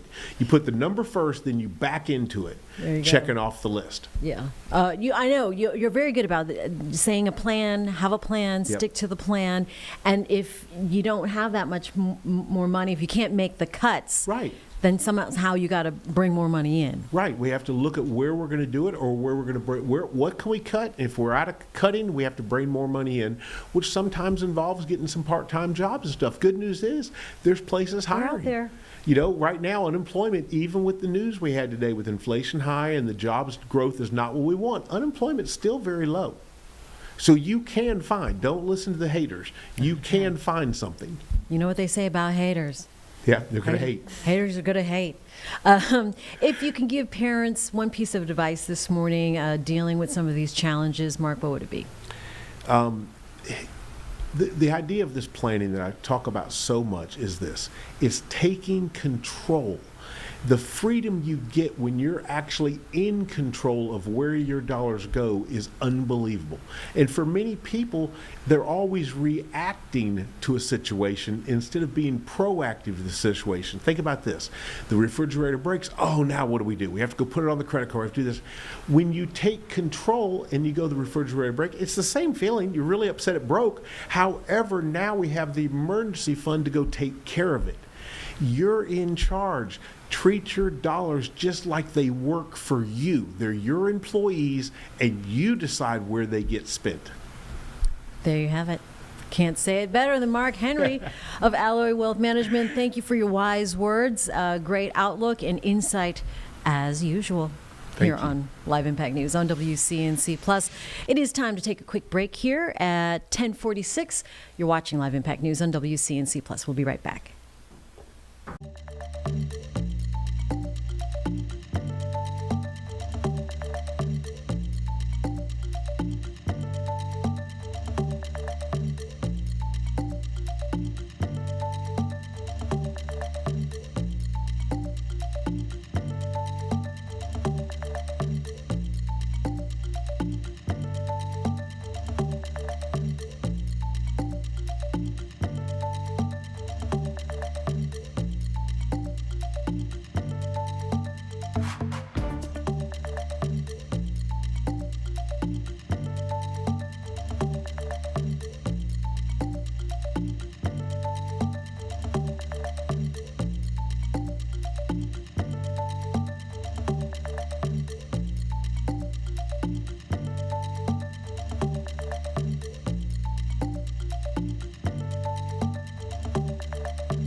And we're back here in the Live Impact studio on WCNC Plus. We thank you for downloading the app to your Roku, Fire, and Apple TVs. I'm Jane Monreal, and we appreciate you staying with us for local headlines, great discussions and conversations, as well as stories and live news as it happens across the country and around the world. Right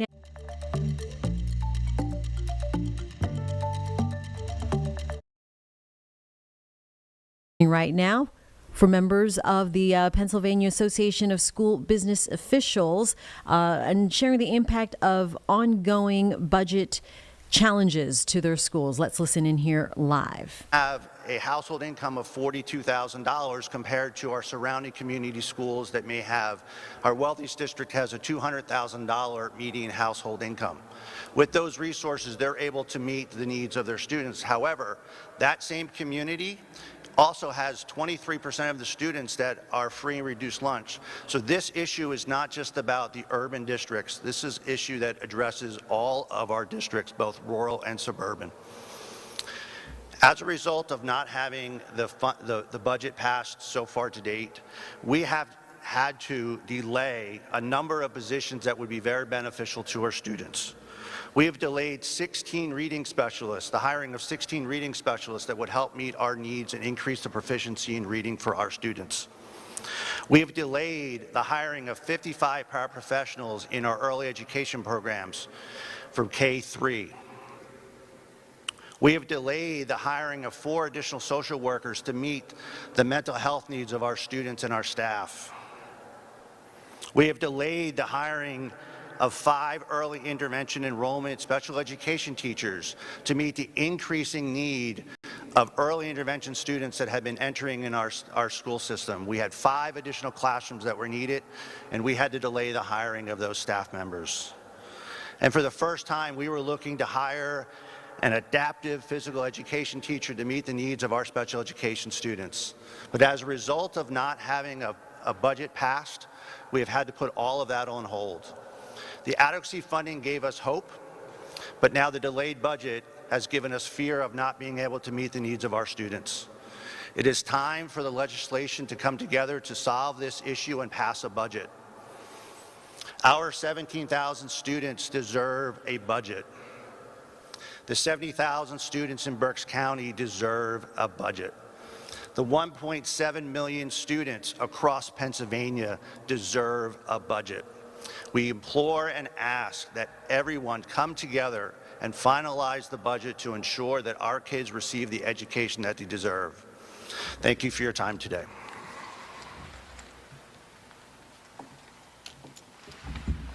Good morning. I'm Dr. Marcia Stokes. I serve as the Chief Financial Officer of Harrisburg School District right here in the Capitol. As a district, we rely heavily on revenue from the Commonwealth. Budget delays resulting in missed subsidy payments can be devastating to the district right here in the Capitol.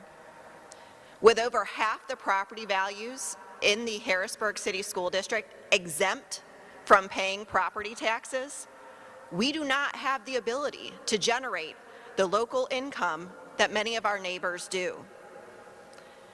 Harrisburg School District was the first and only school district to exit state receivership. This mighty accomplishment occurred just 2 short months ago. We must now prove we can maintain financial stability during our monitoring phase. Yet, how are we able to do that when we should have received $23 million in payments from a Commonwealth today, and instead we received none?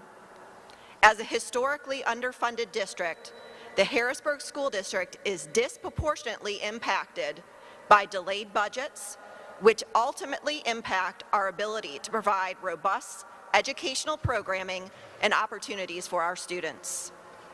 We have students returning on Tuesday. They will be returning to smiling and welcoming teachers and staff, be provided with the supplies needed to learn, in safe and comfortable schools, along with all of the support to set them up for a successful school year. We have buses and drivers ready to pick them up, athletic practices and games taking place, students in clubs and activities in full swing. Yet our ability to pay our employees, our contractors, and our vendors that make these things happen for our students is in jeopardy.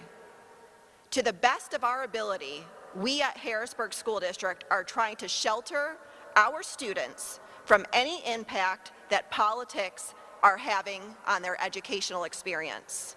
However, there is going to come a time in the very near future when we will be forced to make cuts and other difficult decisions that will negatively impact our students if we do not receive the aid payments we are relying on. This is not something I or any other educator wants to do to our students. Developing and approving an annual budget is not a small feat, nor is it something that should be taken lightly. As a school finance leader, I work with our educators, elected officials, and communities to develop and approve a budget by our deadline of June 30th each and every year. When the Commonwealth budget adoption is delayed, what it can result in is an increased burden on our local taxpayers through property tax increases that might not have been necessary, delays in educational programs and opportunities for our students, unnecessary cuts that directly impact our students, and a fear of job-related security for our teachers and our staff. Harrisburg School District does not want those avoidable burdens to fall on our community, our teachers, and our students. On behalf of the Harrisburg School District, PASBO, PASA, and all public school students, please end this budget impasse and allow funds to flow to our schools. Thank you.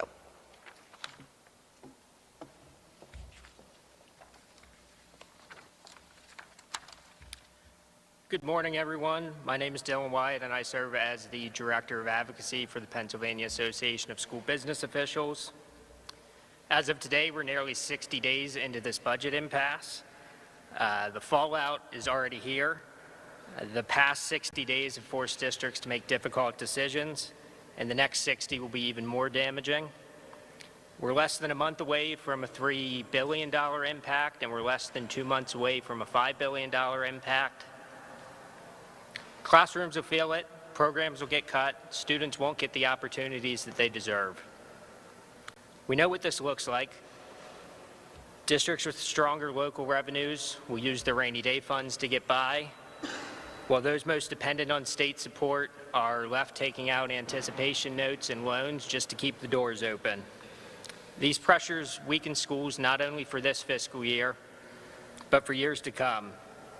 We're making every single budget after this fiscal year's more difficult by choosing to prolong our current fiscal year's budget. Meanwhile, throughout all of this, every one of Pennsylvania's 500 school districts have already weathered federal funding freezes and delays. They've passed budgets, they've made hard choices with their communities, and they prepared for federal cuts. But many federal dollars can't even flow during this state budget impasse, and that is a choice that everybody has made. The gridlock is simply not a delay. It's a decision, and it's a decision with real and lasting consequences for students, educators, and communities across Pennsylvania. Every day that passes without a state budget is a choice. If the impasse persists, we'll continue to stand here and make sure those consequences are understood. And on that note, that is the conclusion of our press conference. Right now, we are just looking live at Vice President Vance boarding Air Force One. He is headed to Wisconsin from Joint Base Andrews. Part of his itinerary today is to tout the Trump administration's agenda. So we just watch him board there and heading to Wisconsin. So some certainly I'm sure we will be following for the day later this afternoon on WCNC Charlotte. We thank you for joining us this morning from 9 to 11. I'm here every morning with Miss Carlene. Carlene, getting ready to go on a well-deserved long weekend. I'll miss y'all, but I'm also going to be on a long weekend. And then you'll be double in for the balloon arms. Yes. car wash here. I love those things. I love those. It was good fun. So Jeb will be back tomorrow, and then I'll be back here on WCNC Charlotte News at 4, coming up at 11. Charlotte Today. Have a great day.